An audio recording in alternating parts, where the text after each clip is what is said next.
Hi everyone, this is Mrs. Tevis-Finn recording from room 114 on a Saturday. So we are into the Cold War in Asia. So I'm opening up with the guided notes part 1, and the main theme is that events in Korea and China brought about a new attitude towards Japan and sent American troops back into battle less than 5 years after World War II. Alright, so that's my fancy introduction. Today, guys, is all about China. So let's get right into the Chinese Revolution. Remember, I want you to focus on the images, right? I'm choosing things to make an impact so you guys can learn this material better. So where it says the Chinese Revolution, on your guided notes, maybe off to the margin, you could comment on this image. For it shows the Civil War in action in the streets. It shows how there was this surprise attack on students who were supporting the Communist Party. You know, this is in the late 1920s. This is called the White Terror, right? A purge by the government, you know, to get rid of communism. You know, it sparks this civil war that lasts for 20 years. So think about the time, 1927, and then think about World War II is going to put this on hold. And so let's look at this image. I'm under number A. So during World War II, the communists in China had to suspend their civil war against the nationalist government to resist the Japanese occupation. And I have here the Japanese soldiers, and I have here the Chinese people bowing down to them. Okay, so think about the aggression of Japan. There is no way that the communists can keep fighting against the nationalist government for their civil war. They've got to take a break. Alright, so who are the two sides? In China, guys, the communist forces were led by Mao Zedong. So fill that in. And then I gave you guys some bullets. I want you to know some things about him. He was a highly motivated leader. He ruled northern China. He was very experienced in guerrilla warfare and had a well-trained army. He relied on aid from the Soviet Union. Think about their border. They share a border with the Soviet Union. And this is very important, guys. He attracted peasants, right, the majority of people in China, with promises of land reform.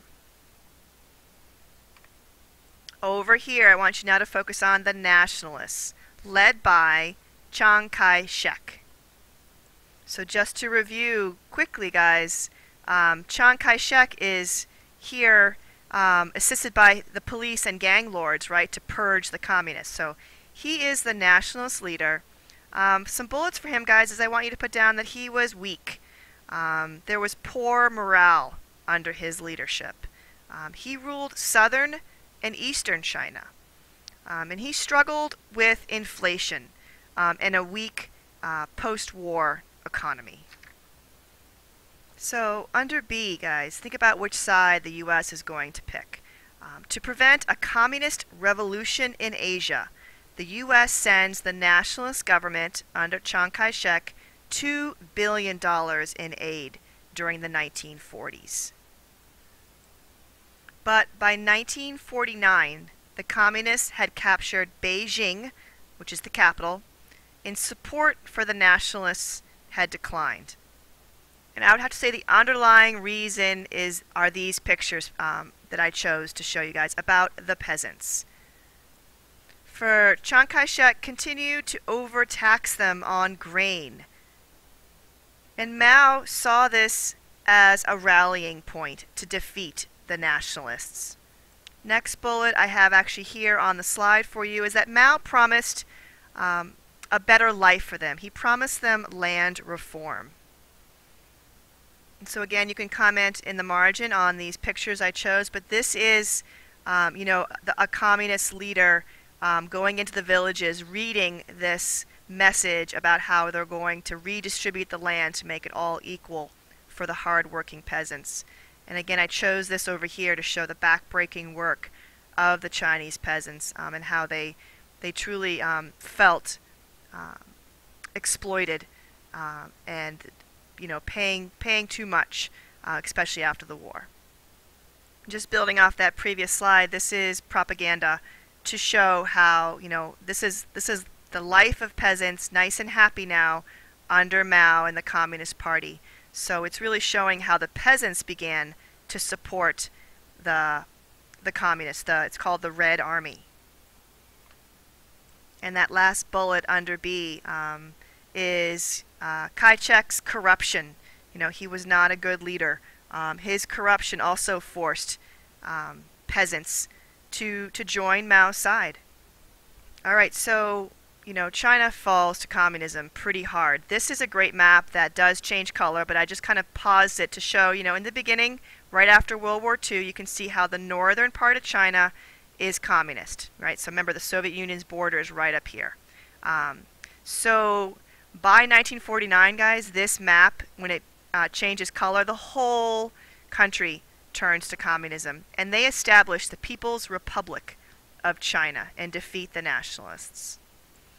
So let's go on to C. In August of 1949, the U.S. State Department cuts aid to the nationalists. They don't see it being effective, so they discontinue aid. You guys can feel that. So the defeated nationalists, they fled to Taiwan, which is an island 100 miles off the coast of China. And that last part of C, guys, is what the communists established. I put down here, it's called the People's Republic of China. I'm on D. So China's fall to communism shocked the United States. All right, it was proof that containment was not working. Guys, remember that containment was our policy for the Cold War. We were not going to go to war with the Soviet Union. We were going to try to keep it from spreading. Truman is accused, his administration is accused of, not being tough enough, not sending enough money to the nationalist cause. And off to the side, guys, next to America being shocked, put down why do you think I chose this cartoon. I think it's pretty funny, but it's a good representation of our beliefs during the Cold War. In the last part of that first page, in September of 1949, the Cold War keeps heating up with this news. The Soviet Union announces that they have successfully tested their first atomic bomb. So here's a great picture of Yuri Karatan. I can't say his name well, but he's the director, right? Kind of like our Manhattan Project, but he's pictured here sitting next to that first bomb, which kind of looks a little bit like Fat Man. Alright, so this, talk about paranoia and Red Scare, this really freaks us out. So panic is spreading worldwide. And the panic continues.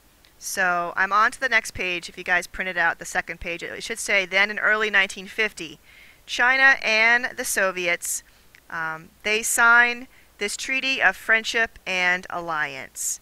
It's pictured here in propaganda form, but this certainly set off more panic. So guys, fill out that many Western leaders feared that China and the Soviet Union would support communist revolutions in other nations in Asia.